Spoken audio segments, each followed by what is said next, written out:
The emperor, the conqueror, the champion, the lion is here. Zabu, zabu. Hi friends, and welcome back to another video. Today's video is going to be all about learning how to forgive yourself. Now I will first start by sharing a disclaimer that this is not for narcissists. Please, if you're a narcissist, click off my video. Thank you. I was on TikTok, as I always am. I'm totally addicted to TikTok. So I was on TikTok and I came across a series of videos all about how forgiving is beneficial to you. Forgiving the person who's hurt you is beneficial to you. And I was like, this is bullshit. And let me explain. Number one, before I explain, I have a question to ask. At what point did we agree as a society not forgiving is equivalent to holding on to a grudge, and that forgiving is equivalent to letting go of a grudge? At what point did we agree that those things are synonymous? Because think about it like this. Let's just think about it practically. Like, there's so much brainwashing going on. You have forgiven somebody in the past, right? Does that mean that you let go of the hurt that they caused you? I mean, we have, this is something that we experience. God, this brainwashing, for me, it's baffling. It's baffling. Think about it like this. You kill my cat. It doesn't matter whether it was on accident or on purpose. You kill my cat. And I forgive you for it, right? Does that mean that it no longer hurts me? I mean, I was a cat mom and now I'm not. So does that mean that because I have forgiven you, I'm now hurt-free? Or let's reverse it. You kill my cat and then I am unable to forgive you. Does that mean that I will never be able to let go of the pain that you've caused me? I feel like the brainwashing, it's maddening. It's maddening. You do not owe your abuser, your perpetrator, forgiveness. You're being brainwashed. And I'm here to tell you that you're being brainwashed. You do not owe your perpetrator forgiveness. You do not owe the person who hurt you forgiveness. Only in patriarchy, only in white supremacy are we hurt, and then we are brainwashed into believing that forgiving the person who has hurt us is for our benefit. It is maddening. It is maddening. Just think about that. Think about it. Like, I hurt you. Whether I hurt you accidentally or on purpose is irrelevant. What is important is that I have hurt you. I have inflicted hurt upon you. And then I tell you that you forgiving me is for your benefit. If that is not manipulation 101, I don't know what is. If that is not manipulation 101, then it is manipulation 999, the prerequisite class. I don't know at what point we're going to wake up as a society to realize that this is all part of white supremacy, this is all part of patriarchy.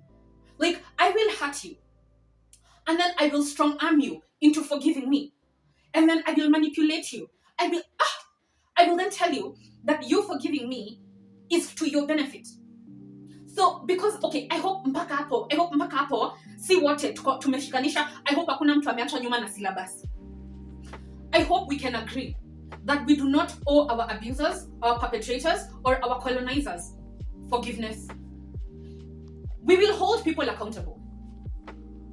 Okay? And when we cannot hold people accountable, because I realize that is not the world we live in. People will harm us and go scot-free. People will harm us and then we will be forced to still look at them and smile at them and pretend that everything is okay. I recognize that and I realize that because I'm also part of this matrix. But even when I cannot hold you accountable, karmically, energetically, you must pay for harming me. Let that go on the record. There's no day, and the reason why I'm talking about this is because oftentimes the burden of forgiveness falls to women when they are the ones who are harmed the most by society. So I here and now want to radicalize you, and I want to tell you that you have been manipulated your whole life. Literally people are harming you, and then they are manipulating you into forgiving them. So I want to here and now, as a radical feminist, I want to radicalize you and I want to give you permission to forgive nobody but yourself. And in fact, today's lesson is about forgiving of self. The reason why I am talking about forgiveness in such a broad spectrum is because we have it has been commandeered. The concept of forgiveness has been commandeered by white supremacy. It has been commandeered by the patriarchy. And by commandeered, I mean it has been taken over. Right? The same way white settlers go to a place and then they call the natives of the land natives while they name themselves after the land. I'm looking at you, New Zealanders, right? Yes, I'm looking at you, Australians. I'm looking at you, Americans. I'm looking at you, South Africans. Because yes, these are the same people who have commandeered the term forgiveness, where they gaslight us and they manipulate us into thinking that forgiveness is to our benefit, when really forgiveness is to their benefit. It's to the perpetrator's benefit. And anyway, I feel like I have really done at least a decent job, like at least a B+ job at communicating as clearly as I can that forgiveness is to your detriment as the victim. It is to the benefit of the abuser. It is to the benefit of the colonizer. It is only to the benefit of the perpetrator. Okay? I hope you're in Milan. With that initial part of the video out of the way, let's talk about how to forgive yourself.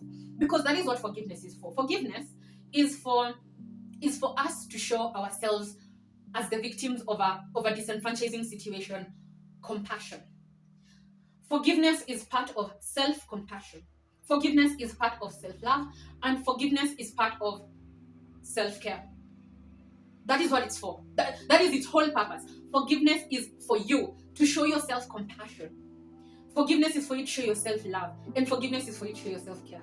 After somebody has broken your boundaries, after somebody has used you, after somebody has manipulated you, after somebody has put you in a disenfranchising situation, forgiveness is not for the monster, it's not for them, it's for you. It's for you to look at a situation and say, I forgive myself for number one, not being aborted. I forgive myself for being born. I forgive myself for being born into the family that I was born into, because I did not have a say, and you did not have a say, and nobody has a say. You're just born into whatever situation you find, and then you're gaslit and you're manipulated after that, until mostly, probably for a lot of people, until the day you die. Because you just keep putting yourself in one disenfranchising situation after another disenfranchising situation after another disenfranchising situation, because you never stop to talk to yourself about the initial hurt, about the first wrong step you ever took, which was being born. Okay, so as a part of forgiving yourself, I'm going to give you 4 questions that will help you with that process, will help you with the process of forgiving yourself. And these are things that I use on a daily basis, because when you grow up in an environment where you are forced to be perfect because of the repercussions of being imperfect, the repercussions of being yourself, essentially, you find it very, very, very, very hard to forgive yourself. You find it very, very hard for you to forgive yourself. And so I'm speaking for myself here now, saying that I really have a hard time forgiving myself. And I know I've talked about this previously in many, many, many videos, about how I dealt with shame and guilt for 10 years straight after the molestation stopped. I would just cry spontaneously because I felt guilt and shame and disgust. I just felt yuck in being in my own skin, in just existing. I just felt, oh my god. And so as a side effect of that, I have a very, very difficult time forgiving myself. And I know that I'm in no way unique, and I know that at least one person watching this video is going to heavily relate with that. And so I'm going to give you 4 questions that you are going to ask yourself when you're having a really hard time forgiving yourself, okay? And I'm going to pop them up on the screen so that when you are ready, you can read them out to yourself when you're feeling sad, when you're feeling bad, or when you're feeling that you cannot forgive yourself for a mistake you've made or for a choice you made that had a negative outcome. So the first question is going to be, what would you say to a loved one or a friend if they made the same mistake or the same choice that you made? What would you say to somebody who you love unconditionally, or your bestie? What would you say to them in that exact situation if they made the same mistake that you made, or if they made the same choice that you made, that you are in this moment having a really hard time forgiving yourself for? The second question is going to be, what lessons have I gained from this mistake or choice? Right? That is the second question you need to ask yourself as a way to help you learn to forgive yourself. You have to ask yourself, okay, what are the lessons that I'm taking away from this mistake or this bad choice that I've made? Okay. The third question you're going to ask yourself is, what is the cost of holding on to the guilt or the shame that I am feeling right now? What is the cost? What is holding on to these feelings of guilt and shame going to cost me if I continue to hold on to them? And speaking as someone who held on to guilt and shame for like literally, when I say 10 years, I mean it took me 10 years to stop crying randomly. It took me 10 years to stop feeling disgusted in living in my own skin.